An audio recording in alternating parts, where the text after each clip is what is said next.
Right off the bat, I want to go where I want to go, which we know from yesterday, it's all about me. 4 Tony Awards. 4.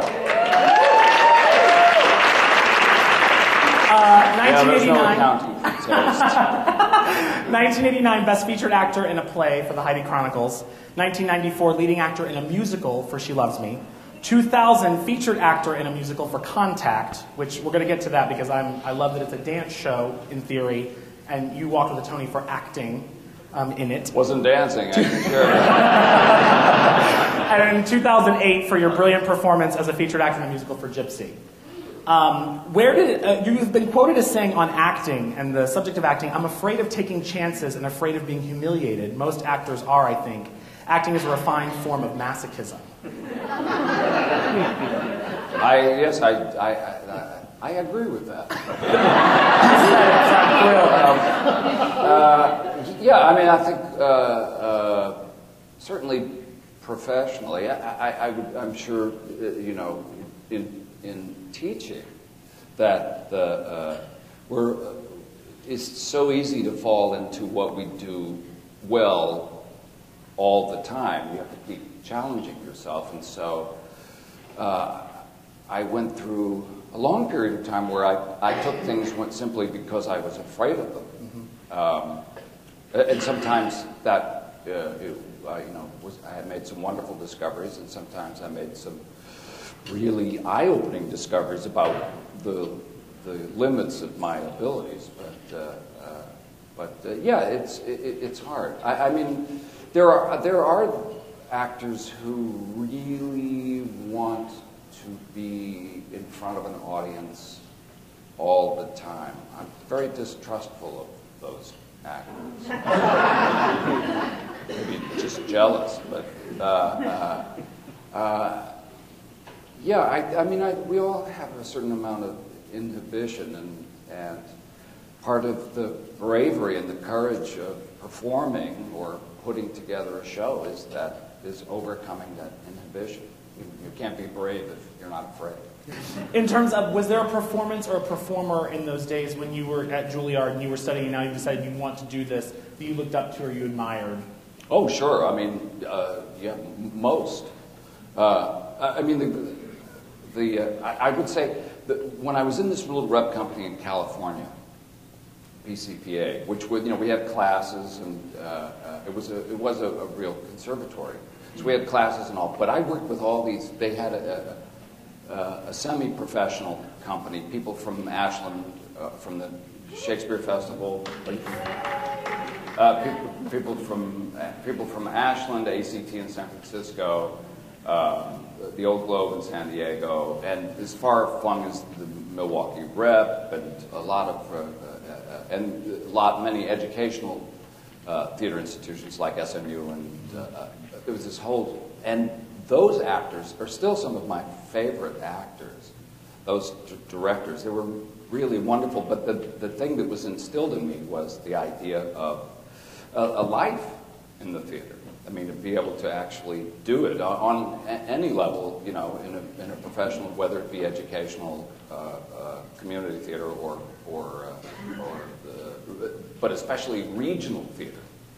And when I came to New York to study, I never expected to be here. I hated New York. And still have a certain animosity toward it. But I really thought I would live out the rest of my professional life in the regions. At a certain point, did you know you wanted to get to Broadway? Was there something about, I want to be on Broadway? No, never. I You just enjoyed doing the work. Well, I was like so much a child of the regional theaters, and I was offered, when I first got out of school, I got a couple of nice parts. I was part of the BAM company out of the Brooklyn Academy that David Jones, who was from the RSC, was running. And I got offered, I played good parts the first season, then the second season was a rep of 5 shows.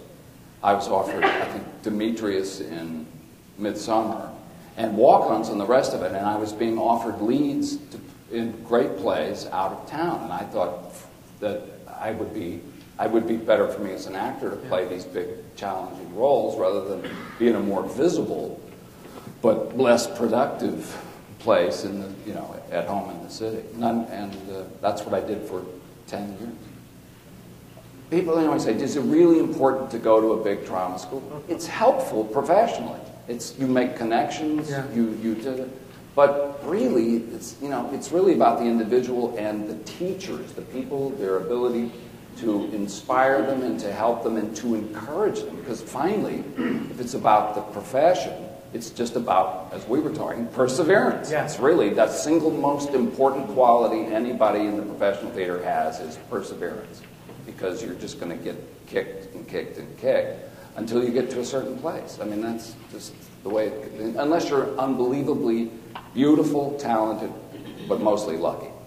The question was, he said, it reminded me that I'd said I'm of two minds about conservatory training. It's not for everybody. The biggest problem with it is that the wrong person at the conservatory, if they don't line up with the aesthetics of the conservatory, may be.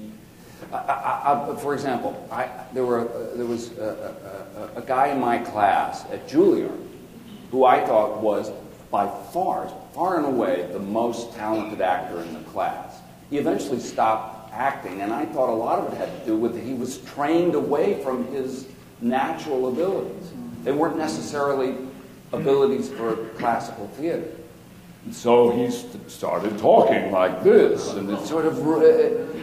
And I saw people kick. Juilliard is a much happier, friendlier place now than it was when I was there. It was very old school, and the sword of Damocles of being kicked out hung over your head at least for the first 2 years, and then the last 2 years you went, "Kick me out! Kick me out!"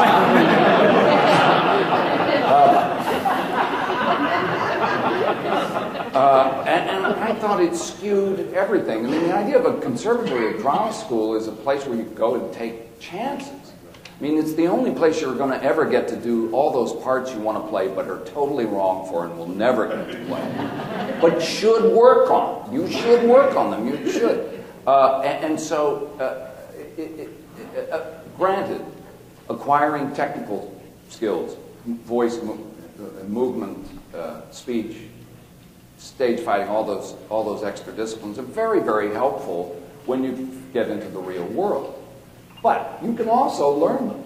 You can take classes. You can do it. So really, I really feel like it depends on. It's not for everyone, and it's not the be-all, end-all. And certainly, the place you go, if you don't get along with the teachers or don't survive in the politics, you could send a potentially very talented person to their theatrical doom. So, I don't know. And that's to say, is that there's good training lots of places. And really, I think as an actor, if I had a student who was, let's say, a really talented student who got accepted to a top drama school, say in this, Juilliard, Yale, NYU, that's the ones here, and there are plenty of others. Or a good university, and you felt like, what this person needs is an education. Education is really, what we really, reading, just reading is the basis of what we do. It's language. That really is the vehicle for it.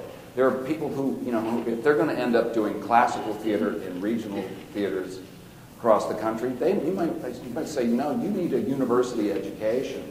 You need to go study literature and become a person.